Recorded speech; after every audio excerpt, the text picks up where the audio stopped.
3, 1 e 2. Abacuque capítulo 3, versículo 1 e 2. Enquanto você abre, deixa eu perguntar, quem nos visita hoje pela primeira vez? Levante a mão, quem nos visita hoje pela primeira vez? Fique com a mão levantada. Vamos dar uma salva de palmas para essas pessoas, Deus abençoe. Com a sua mão levantada, você vai receber um papel, tá? Que é um papelzinho convite. Final do culto acabar, você vai lá atrás onde fica aqueles sofás e você vai trocar esse papel por um brinde. Pode ser um CD, um DVD, um livro. É só uma forma carinhosa de dizer para você que você é especial, que é bom ter você aqui e que você não passou desapercebido aqui, tá bom? Então fica com a mão levantada, você vai receber esse convite para o final do culto. Abacuque capítulo 3, versículo 1 e 2.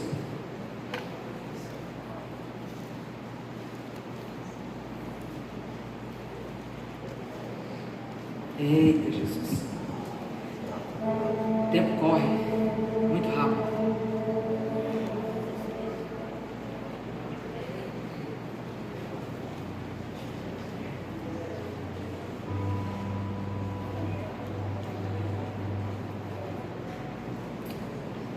Capítulo 3 do profeta Abacuque. Você está tendo dificuldade de encontrar porque você precisa vir para a escola bíblica, viu?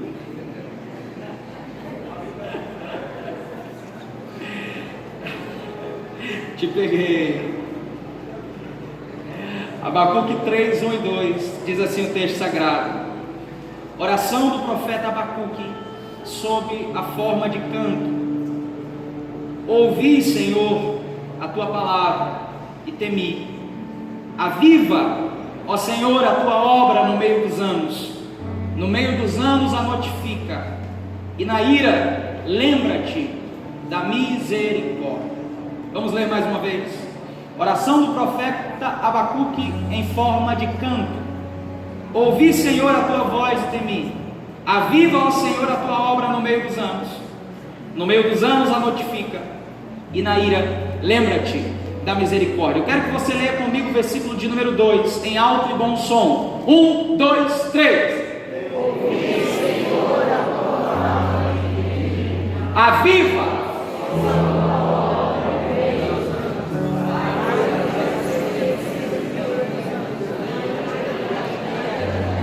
Deus, fale conosco essa noite mais uma vez, Pai.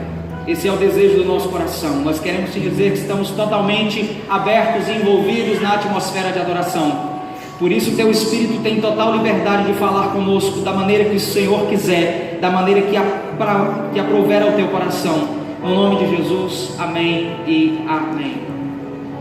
O profeta Abacuque foi um notável homem de Deus. Ele é o 8º dos profetas menores. Ele é do mesmo tempo do profeta Jeremias e do profeta Sofonias. Ele viveu numa época onde havia um crescente sentimento de deterioração, é isso aí mesmo, moral e espiritual.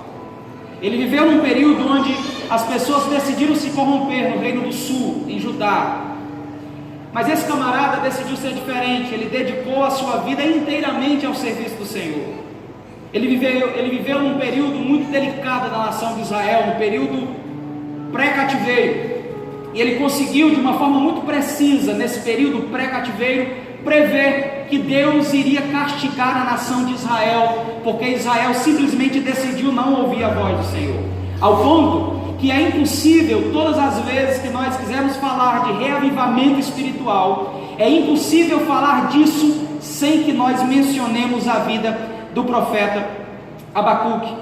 Esse camarada, ele é alguém que ele começa a sua vida espiritual de uma forma muito correta, muito séria. Ele leva a sério as coisas de Deus. Ele foi alguém que compreendeu que Deus não teria como fazer nada, nem na vida dele, nem na nação, e nem em lugar nenhum, sem que Deus fosse levado a sério, sem que Deus fosse colocado no devido lugar que ele sempre necessitou estar. Ele começa o seu texto e a sua oração no versículo de número 1, dizendo: eu ouvi a tua voz e temi. Mas o versículo de número 1, que é a premissa do texto inteiro, O texto diz o seguinte, olha, oração do profeta Abacuque em forma de canto. Ele é alguém que entendeu que era impossível servir a Deus, era impossível fazer alguma coisa para Deus, era impossível trabalhar para Deus ou viver com Deus sem relacionar-se com Ele. Abacuque, ele consegue entender que a oração não é um monólogo, a oração é um diálogo. Ele começa dizendo, oração do profeta Abacuque em forma de canto. Ele começa orando, ele começa expressando o seu coração para com o Senhor. Ele começa abrindo a sua alma e dizendo para Deus todas as suas expectativas. E é muito interessante que quando a gente começa a ler o capítulo 1 desse livro, a gente vai entender que o que faz o profeta Abacuque orar não é simplesmente o desejo que ele tem de orar, mas quando Abacuque começa o seu livro, a gente vai perceber logo no capítulo de número 1 que Abacuque está vivendo uma crise terrível, no mínimo por 3 motivos. Primeiro, porque ele começa o capítulo 1 fazendo uma pergunta para Deus, que é a pergunta que a grande maioria de nós um dia já fizemos para Ele. Ele diz, até quando, Senhor? Até quando, Senhor? Quer ver só? Quem aqui, alguma vez na sua vida, já perguntou para Deus, até quando? Levante a mão que eu quero ver. Com isso eu começo a entender um princípio do reino de Deus. Olhe para mim. Por mais que eu, como pastor, ou o pastor Carlos, que esteja responsável pela oração, queira fazer uma grande mobilização para oração na igreja, nós não conseguimos convencer ninguém para orar. Por mais que nós façamos uma grande empreitada para colocar toda a igreja mobilizada em oração, nós não iremos conseguir fazer isso. Mas se há alguém que consegue fazer com que o crente se dobre na presença dele para orar, esse alguém é Deus. Abacuque está vendo uma crise, e ouça o que eu vou te dizer, o crente de verdade ele é conhecido quando a crise chega, porque enquanto muitos abandonam a Deus quando a crise chega, o crente verdadeiro, ele corre para os pés do Senhor.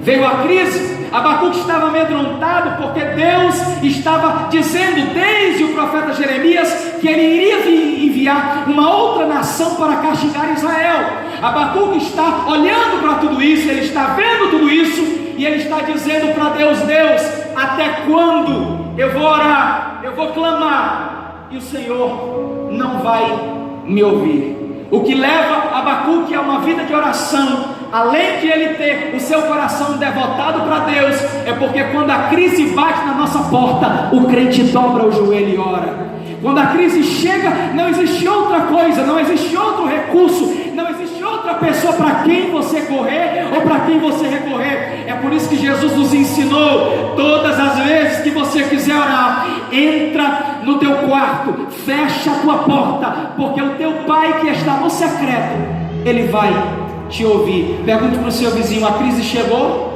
É por isso que eu estou vendo que você está mais crente. É por isso que eu estou vendo que você está brilhando, está diferente a sua vida. Você tem jeito de quem está orando mais, tem jeito de quem está buscando mais, tem jeito de quem está prevalecendo com Deus na oração. A crise chega, e a primeira coisa que ele vai fazer é orar, porque não tem outra coisa para fazer, irmão.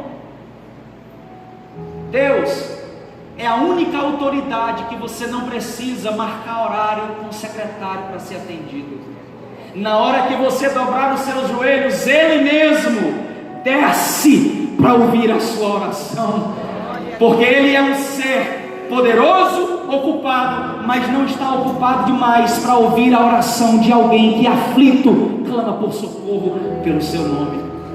Ele ora no momento da crise, ele ora no momento da adversidade, mas escute, ele entende que a oração não é um monólogo. Muitas pessoas desistem de orar, não persistem na oração, porque vem na oração algo muito enfadonho, porque vem na oração algo que parece ilógico, como se eu estivesse falando comigo mesmo. Olha o que é que Abacuque declara na sua oração, oração de Abacuque em forma de canto: eu ouvi a tua voz e temi. Sabe o que Abacuque está dizendo? É que no momento da crise, que ele corre para a oração, ele fala com Deus, a primeira coisa que acontece depois que ele fala, ele ouve a voz do Senhor, porque a oração não é um monólogo, eu não estou falando sozinho, a oração é um diálogo, eu falo com ele, mas no momento que eu me calo, que as vozes das minhas inquietações se calam, a voz do Senhor, que é poderosa, como diz o Salmo 29, ela vai bradar e ela vai falar comigo, ela vai falar com você. Olha para mim, eu não sei o que você veio buscar hoje aqui da parte de Deus, eu não sei qual é a resposta que você veio esperando da parte do Senhor, mas o Senhor manda eu te dizer que se você orar, Ele não só vai ouvir a tua voz, mas Ele vai trazer respostas para você. Eu não sei, escute, há quanto tempo você está nessa crise, dizendo: Senhor, até quando? Senhor, até quando? Até quando, Senhor? Mas Deus manda te dizer, se você orar, Ele não vai apenas te ouvir, Ele vai falar com você, Ele vai trazer respostas para você, Ele vai bradar ao teu coração. E eu quero declarar que nesse domingo, nesse lugar, é uma noite de respostas de Deus para a sua vida. Se você veio buscar resposta de Deus, receba em nome de Jesus respostas essa semana, respostas nessa área da sua vida, porque vale a pena orar. Diga para o seu vizinho: oração é um diálogo. Você falou, agora se cala, porque é Deus quem vai falar com você. Lembra de Jó? Também fez questionamentos para Deus: Senhor, Senhor, Senhor, Senhor, Senhor. Mas na hora que ele se calou, Deus disse para ele: tu me perguntou? Pois agora eu vou te responder. Cinge os teus lombos, e agora as minhas respostas serão em formas de perguntas. Eu vou te perguntar, e é você quem vai me responder. Diga para o seu vizinho: tem resposta de Deus para essa crise que você está enfrentando. Você que está dizendo: meu Deus, por que eu estou vivendo isso? Por que essa situação está assim? E o Senhor não diz nada, e o Senhor se cala. Deus está dizendo: tem resposta para você, tem resposta para essa causa, tem resposta para essa situação. Aleluia! A oração é um diálogo, onde eu falo, mas eu também consigo ouvir a voz do Senhor. E sabe o que é interessante? É que nesse processo de reavivamento espiritual que a nação precisava viver, primeiramente Deus precisava gerar em alguém, para que esse alguém provocasse isso. Escute, queridos, Reinhard Bonnke, um dos maiores evangelistas do século, que morreu no mês passado, disse que Deus está prestes a derramar algo muito poderoso sobre a terra. Quantos acreditam nisso? Porém, Deus age quando os homens agem. Mais do que abençoar você, Deus quer fazer de você um provocador de bênçãos na vida de outras pessoas. Mais do que agir em você, Ele quer que você haja para que coisas sejam ativadas na vida de outras pessoas. Tem alguém que está me entendendo aqui? Deixa essa mão lá em cima, em nome de Jesus. Eu quero declarar sobre você, querido, que o que Deus começou a fazer em você vai ser tão grande, que vai respingar na vida de todos aqueles que estão ao seu redor, em nome de Jesus. Você vai ser um provocador de bênçãos, você vai ser um ativador de bênçãos na vida de pessoas. Onde você tocar, o que você declarar, Deus vai começar a provocar numa série em cadeia na vida de outras pessoas. Pessoas vão ser abençoadas por você. Ei, através dessa crise que você está vivendo, Deus está provocando algo poderoso em você, e aquilo que te feriu vai curar outras pessoas. A dor que você sentiu vai servir de cura para alguém.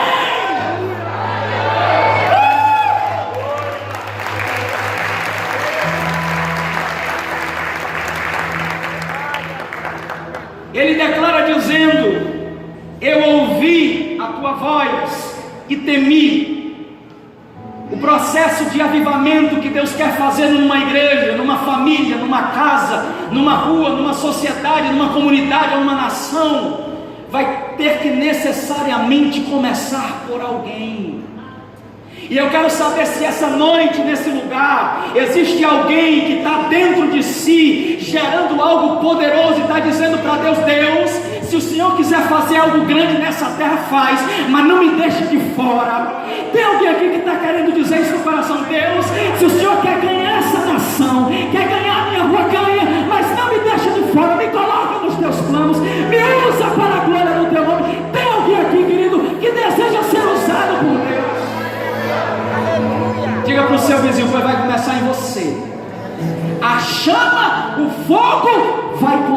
você, vai arder aí, no teu coração. Aleluia! Tem alguém aqui que está entendendo o que Deus está falando? Ele disse: orei, depois que falei, ouvi, e só depois de ouvir, temi. O meu íntimo se comoveu. Quer saber quando Deus fala com você? O seu íntimo se comove. Tudo lá dentro muda. Metanoia. Há um processo de metamorfose que acontece dentro de você. Aquele que só tinha ódio passa a querer ter amor. Aquele que só via negatividade passa a começar a ver as coisas de uma forma diferente. Aquele que só sentia coisas ruins passa a projetar coisas boas. Aquele que só via o óbvio passa agora a ver a glória de Deus. Tudo muda aqui dentro. E as pessoas perguntam: é doido, não doido? Aconteceu alguma coisa com aquele indivíduo ali? Está diferente. Ninguém podia dizer nada, que o camarada via com raiva. Agora parece, não sei o que foi que aconteceu com aquele fulano, não sei o que foi que aconteceu com a fulana. Metanoia. Ouviu a voz do Senhor e o íntimo foi totalmente transformado. Novo nascimento, foi transformado. Ouvi a tua voz e temi. Deus começa primeiramente dentro, para depois externar para fora. É por isso, queridos, que toda obra que Deus quer fazer através de alguém, primeiramente, necessariamente, Ele vai ter que fazer em alguém. Para Deus te usar amanhã, primeiramente Ele vai ter que fazer uma obra em você, para depois através de você. Quantos estão entendendo? Digam amém. Diga para o seu vizinho assim: ó, deixa o velho homem morrer, viu? Fale para ele: deixa esses palavrãozinhos morrer, deixa esses pensamentozinhos impuros morrer. Diga. Deixa esses pensamentos, esses sentimentozinhos ruins aí morrer. Deixa morrer. Essas mágoazinhas aí, deixa morrer. Começa aqui, ó. Ouvi a tua voz e temi. Aleluia. Quantos estão entendendo Deus aqui? Meu amado irmão, lembra da oração de Jesus no Getsemane, quando ele sobe o monte para orar? Ele se comove de tal forma que a Bíblia diz que acontece um fenômeno da medicina nele, hematidrose. Quando alguém, movido por um alto sentimento de estresse ou de comoção, chega num pico tão alto que acontece o fenômeno que esse alguém chore ou soe gotas de sangue. Era o íntimo de Jesus se comovendo como Deus, aquilo que Ele estava por fazer, de ir para a cruz por todos nós. Quantos estão entendendo? Digam glória a Deus. E sabe qual foi a oração de Deus, de Jesus no Getsemane? Quando o seu íntimo foi comovido por um momento como homem, ele diz: Pai, se possível, passa de mim esse cálice. Mas no mesmo momento ele disse: não, mas eu não vim aqui para fazer a minha vontade, todavia seja feita a tua vontade na terra como no céu. Eu quero declarar sobre você, querido, que os seus sonhos, as suas expectativas, as suas aspirações de vida serão transformadas pelas motivações do céu. Os seus projetos serão os projetos de Deus. Os seus sonhos serão os sonhos de Deus. Sua vontade será a vontade de Deus, assim na terra como no céu. Lembra das constantes orações de Paulo? Ele era comovido dentro de si, mas em algum momento ele se estressava, porque diz a Bíblia que sobre ele foi colocado um espinho na carne. Diz ele, um mensageiro de Satanás que me esbofeteava. E todas as vezes que ele ia até o Senhor dizendo: Senhor, por favor, retira de mim o espinho na carne, o Senhor dizia para ele: Paulo, a minha graça te basta, e o meu poder se aperfeiçoa na sua fraqueza. Olhe para o seu vizinho e diga assim: irmão, pare de orar para que Deus retire o espinho da carne. Diga para ele: o espinho é para você se converter, querido, porque sem espinho o povo se corrompe. Aleluia! Quantos estão entendendo? Digam glória a Deus. A oração, ela muda a atmosfera do meu coração. Ela me faz aceitar a vontade de Deus.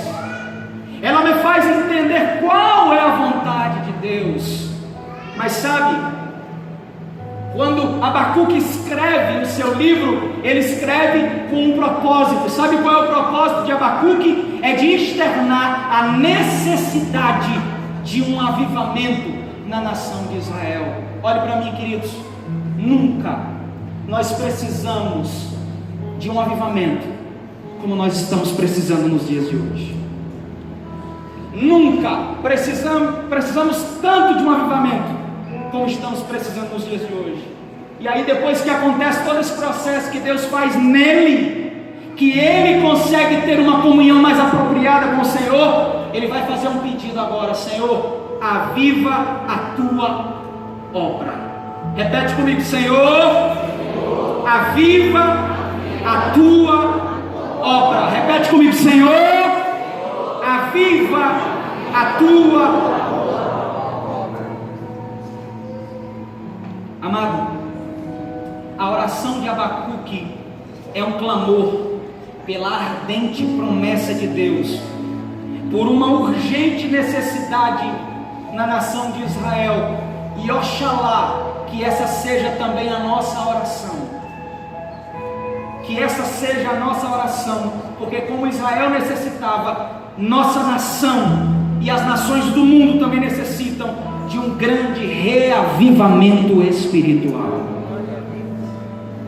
Fica claro nesses 2 versículos que Abacuque está dando qual que é o diagnóstico, o caminho que um crente, uma igreja, uma nação, uma sociedade, uma comunidade deve caminhar para viver um reavivamento.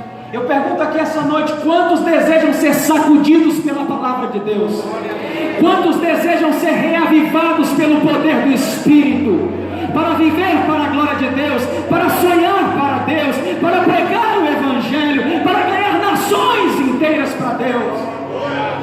Sabe qual é o caminho que Ele dá? Repete comigo: primeiro, oração.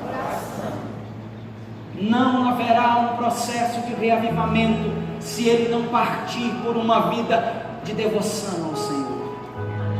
Começa pela oração. Irmão, você vai me desculpar, mas a gente conhece quem ora e quem não ora. Você me perdoe, mas a gente conhece quem ora e quem não ora. Não existe uma vida com Deus sem oração. Não existe ministério sem oração. A gente conhece quando alguém está pregando banhado pela oração, e quando alguém está pregando simplesmente porque conhece o que está pregando. Primeiro passo para que tudo aconteça vem pela oração. Pergunte para o seu vizinho: como que está a sua vida de oração? Quando tudo perante o Senhor estiver e todo o teu ser Ele controlar,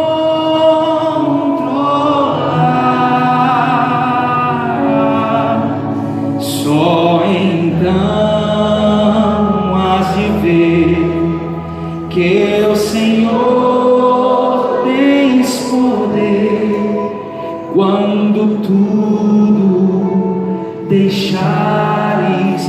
Levante a sua mão, levante e adore a Deus. Diga para Ele: enquanto tudo perante o Senhor estiver e todo teu ser Ele controlar,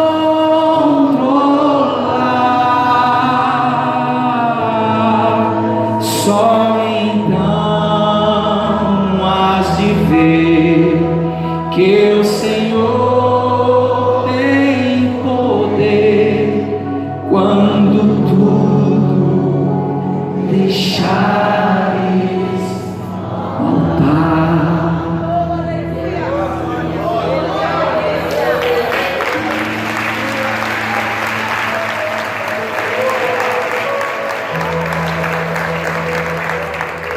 Billy Graham dizia: muita oração, muito poder. Pouca oração, pouco poder.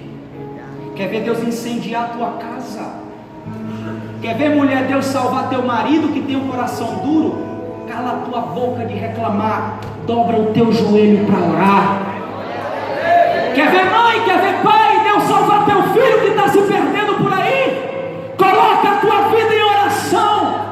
Quer ver, igreja, Jesus fazer grandes coisas nessa nação? Para de ficar querendo ser ativista político e começa a orar, buscar a face de Deus, que Ele vai ouvir o clamor da igreja.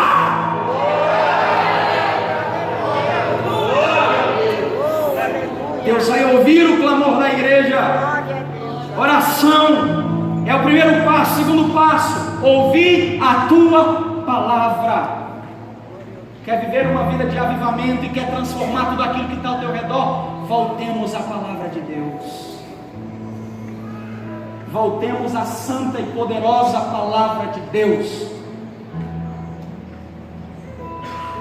Que sejamos como os bereanos que Paulo cita no livro de Corinto, que quando Paulo estava pregando a palavra, eles estavam ali, com a Bíblia aberta, para comparar o que Paulo estava dizendo, se estava na Escritura.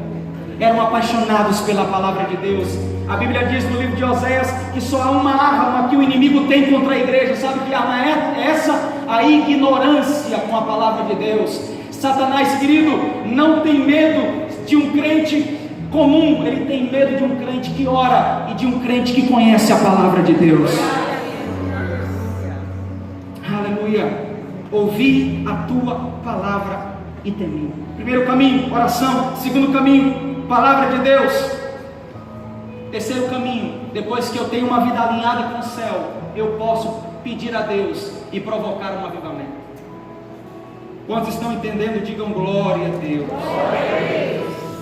Escuta, queridos, nós precisamos sair daquela atmosfera de sermos crentes pedintes, de ficar pedindo apenas por nós.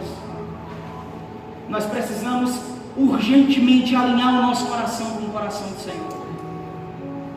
Existe uma causa maior do que a minha vida pessoal.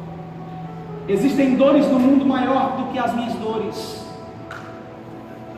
Existem problemas no mundo que são maiores do que os meus. E o que Deus deseja da igreja, o que Deus deseja de cada um de nós, é que nós alinhemos a nossa vida com a dele, e nós tenhamos aspirações de fazer a vontade dele nessa terra. Quem está me entendendo, diga glória a Deus. Glória a Deus. Nós precisamos clamar por um avivamento, porque quando você clamar por um avivamento, isso quer dizer que esse avivamento já começou dentro de você. A partir do momento que você sentir o desejo de orar para que pessoas sejam alcançadas pelo Senhor, esse é o sinal de que Deus já acendeu uma fogueira na tua vida. Aleluia! Escuta, queridos, avivamento é uma obra da graça de Deus em reação ao clamor de alguém que decidiu fazer como Ezequiel, se colocar na brecha para que uma nação seja salva. E eu vou dizer uma coisa para você, amado: a salvação dessa nação vai vir pelo joelho da igreja. A salvação dos nossos filhos vai vir pelo joelho da igreja. A prosperidade dessa nação vai vir pelo joelho da igreja. Sabe por quê?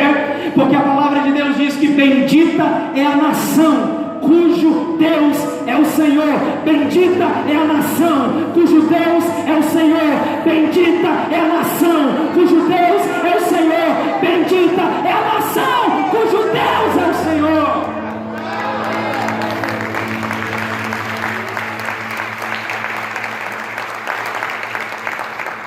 Nosso coração precisa estar sedento pela promessa que está descrito no livro de Isaías 44, versículo 3, que diz assim: o Senhor dizendo para a nação de Israel: pois eu derramarei águas sobre o sedento. Águas, tipologia do Espírito de Deus. Eu vou derramar do meu Espírito sobre todos aqueles que estiverem sedentos. Deixa eu perguntar, tem alguém aqui sedento pelo Senhor, que já acorda de manhã dizendo: eu quero Deus, que de tarde eu quero Deus, de noite eu quero Deus, que vai comer, eu quero Deus, eu quero Deus, eu quero Deus, eu quero Deus? Tem alguém sedento aqui essa noite?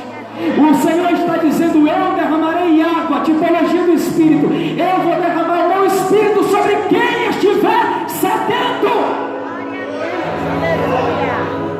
E eu vou derramar água. Sabe o que é uma torrente de água, irmão? É uma cascata. E cascata é fraca ou é poderosa? Diga para o seu vizinho: vai descer algo poderoso sobre quem tem expectativa e está seco. Vai descer algo poderoso sobre quem está com desejo de receber mais de Deus.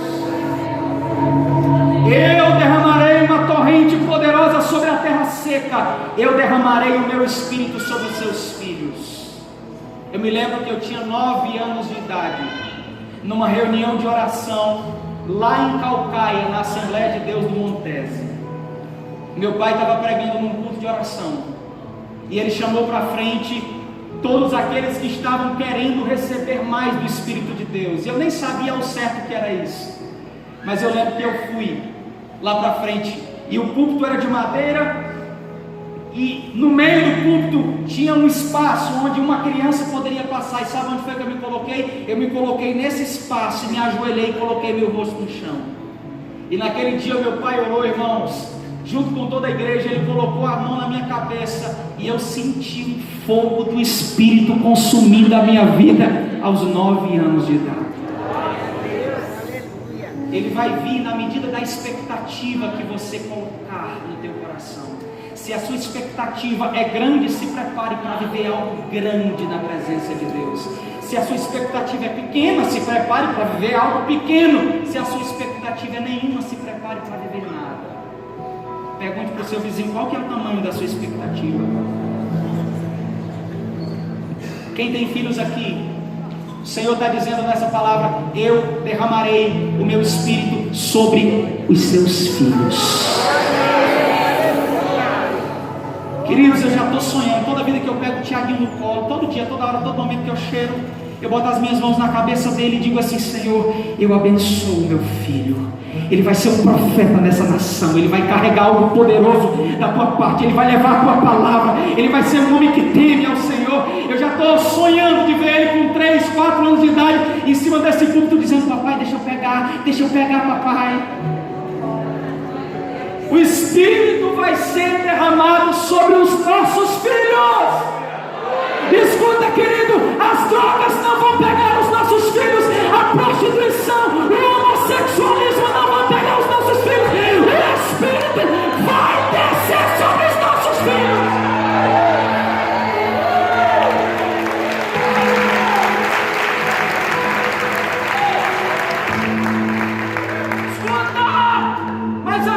Não para aqui. Isaías 44:3, ele diz: eu derramarei do meu Espírito sobre os seus filhos, e a minha bênção eu vou derramar sobre a sua descendência.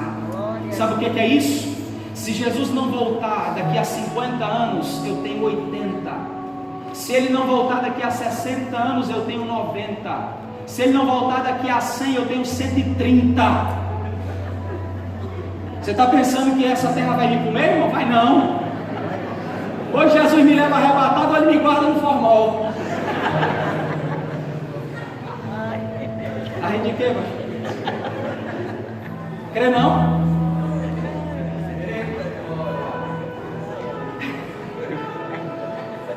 Escuta, querido. Descendência, aqueles que eu não conhecerei. Mas os filhos dos meus filhos, os que eu não conhecerei, eu não vou estar mais aqui, vou estar com o Senhor, mas sobre eles vai estar a bênção que eu provoquei nesse tempo.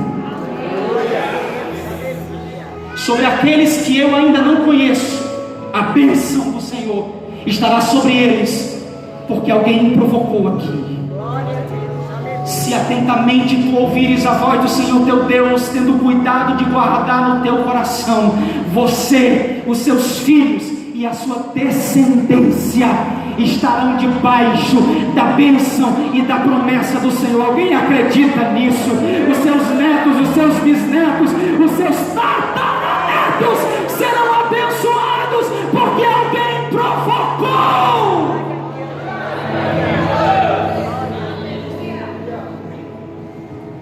Você entende a importância de um avivamento? Escuta, queridos, eu tenho uma verdadeira obstinação por ser igual a homens que conseguiram tocar no coração de Deus. Alguém olha para mim e diz assim: ei pastor, tu é tão novinho, 30 anos de idade. Não, é porque tem muita gente que está aí no ministério que descobriu tarde o seu chamado e demorou muito para responder o chamado. Eu comecei na hora certa, com 19 anos de idade, e acho que comecei tarde já. Jonathan Edwards, uma das maiores autoridades no mundo, um dos sermões mais famosos do mundo, pregador, pecadores nas mãos de um Deus irado, se formou e se tornou pastor de uma igreja congregacional nos Estados Unidos, no estado de Massachusetts. Saiu, quase. Aos 17 anos de idade, esse camarada, olha para mim, incendiou, não com fogo humano, com fogo do Espírito, 13 cidades até chegar num outro país, Inglaterra, com 17 anos de idade. John Wesley, aos 19 anos de idade, tinha uma crise dentro de si: será que nasci para ir para o céu? Ou será que eu nasci para ir para o inferno? Ou caba besta. Depois que perdeu essa crise, a Bíblia diz que ele começou a pregar a respeito da justificação pela fé e do novo nascimento. Ganhou em vida mais de 225 mil pessoas para Jesus, montado em um cavalo. E sabe onde foi que começou tudo isso? Na faculdade de Oxford, num lugarzinho chamado Clube Santo, onde reunia-se ele, o irmão Carlos Wesley e George Whitefield. Diz a biografia deles que eles se reuniam todos os dias na hora do almoço, e ao invés de ficar conversando besteira sobre Fortaleza e Ceará,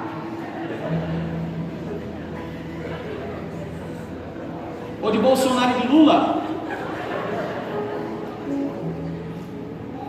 eles oravam a Deus, e Deus visitava o lugar deles. Os 3 se tornaram grandes homens, porque quem ora se torna grande, e revolucionaram. Ele foi o fundador do movimento metodista, um dos maiores movimentos no mundo. Assim também aconteceu com Charles Haddon Spurgeon. Tinha 16 anos de idade quando sentou numa congregação e ouviu uma pregação, e segundo a biografia diz que o pregador era fraco, igual o pastor Tiago, mas a palavra de Deus entrou no coração dele, e naquele dia ele decidiu entregar a vida dele para Jesus, mesmo sendo neto de pastor e nascido numa casa cristã. Isso prova que os nossos filhos só são crentes quando eles decidem aceitar a Jesus como Salvador. E aos 17 anos de idade ele já estava nas praças de Londres pregando a palavra de Deus. E ao longo da sua vida ele pregou nas praças para milhões e milhões de pessoas. Escute, cadê os homens e as mulheres que estão gerando algo espiritual para transmitir para essa nação? A gente está tão preocupado com a nossa vidinha aqui, ganhar dinheiro, pagar conta, vai para lá, irmão. Ganhar dinheiro, pagar conta. E Deus fica onde? Deus fica quando dá. Então você vai continuar vivendo a vida que você vive, vai continuar vivendo do jeito que você está, porque não coloca Deus em prioridade, não coloca Deus em primeiro lugar. Mas se você colocar Deus em primeiro lugar na tua vida, irmão, se as outras coisas forem secundárias e Deus for prioridade, se prepara para viver um avivamento. Aviva, ó Senhor, a tua obra. Aviva, ó Senhor, a tua obra. Fica de pé.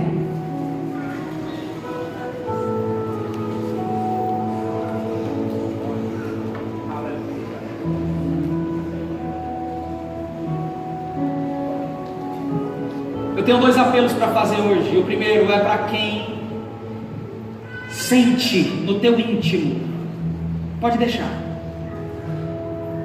que Deus te chamou para uma obra.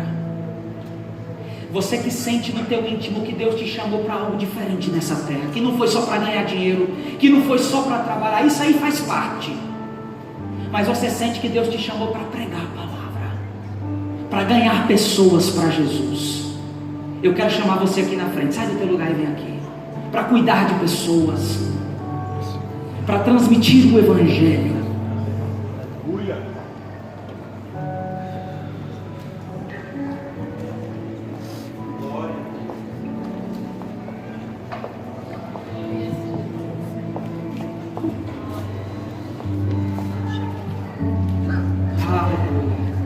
Você que sente algo que queima dentro de você, é mais forte do que você, e isso te faz até sofrer, porque você não sabe como fazer.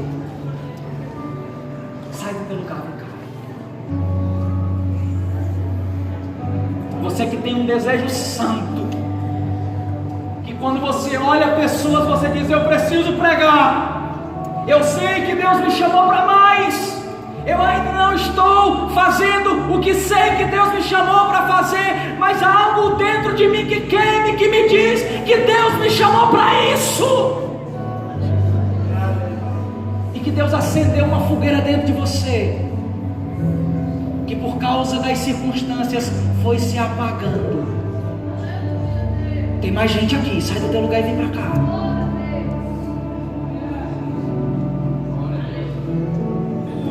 Aleluia!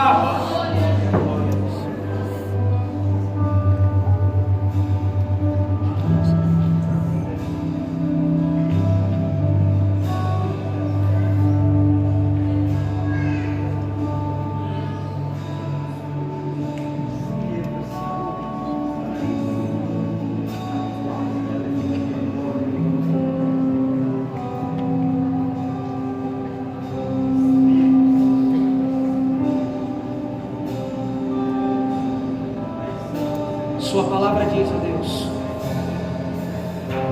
eu derramarei do meu espírito sobre toda a carne.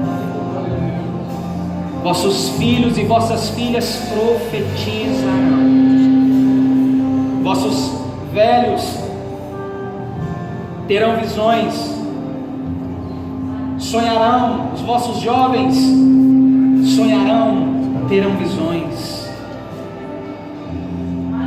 A tua promessa sobre nós, ó Deus, aconteceu em Atos dos Apóstolos capítulo 2, e é por isso que nós estamos aqui. Mas eu te peço essa noite, Pai, que o Senhor venha sobre aqueles que com o coração ardendo vieram aqui à frente assumir publicamente, que compreenderam que existe um propósito maior do que a sua dor, maior do que o seu sofrimento, maior do que a sua causa, maior do que a sua vida, e vieram aqui porque decidiram viver exclusivamente para isso. Traz, ó Deus, um avivamento poderoso, que o teu Espírito desça sobre a vida de cada um deles, e que eles possam ser ativados pelo teu Espírito nesse lugar, em nome de Jesus, ó Deus, sobre cada coração que está ardendo ou que foi apagado, mas que o fogo do teu Espírito volte a queimar de novo.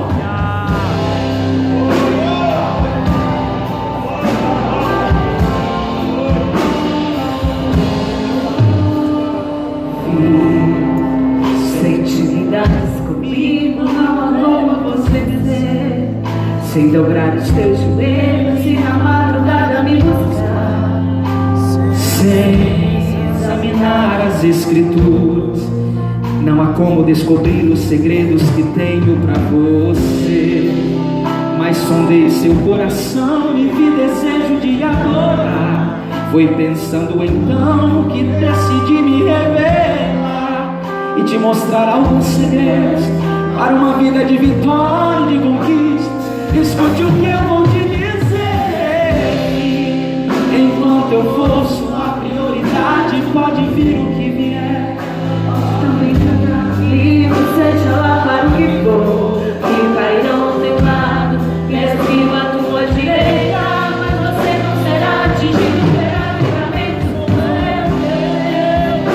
Se de uma porta, outra para você eu abrirei, de preferência onde não tem parede, só para mostrar que sou Deus da sua vida, sou Deus da tua história. Ninguém irá sentar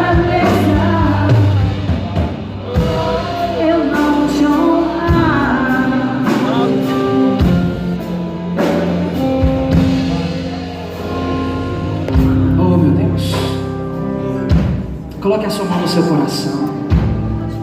Pai, quantas crises permeiam o coração daqueles, ó Deus, que sabem que tem um chamado. Quantos sentimentos de inadequação, de dizer para si mesmo: Senhor, é eu mesmo, foi a mim mesmo que o Senhor chamou, não me sinto pronto.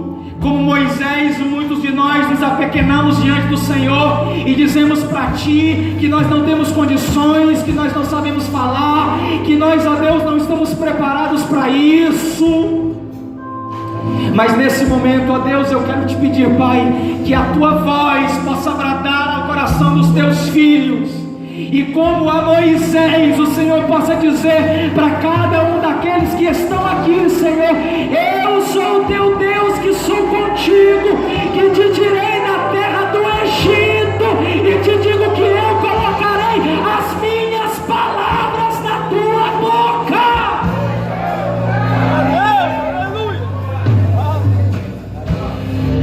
Senhor, em nome de Jesus, Pai, que haja a partir de hoje na vida desses preciosos um desejo incessante, um fogo ardente no coração de fazer a Tua vontade. Não deixe, Pai, que nada mais paralise aquilo que o Senhor começou a fazer neste dia de hoje. Aquece o chamado do coração de cada um. No nome de Jesus, ó Deus, coloque uma paixão resoluta para que eles possam, ó Deus, te buscar e buscar os perdidos.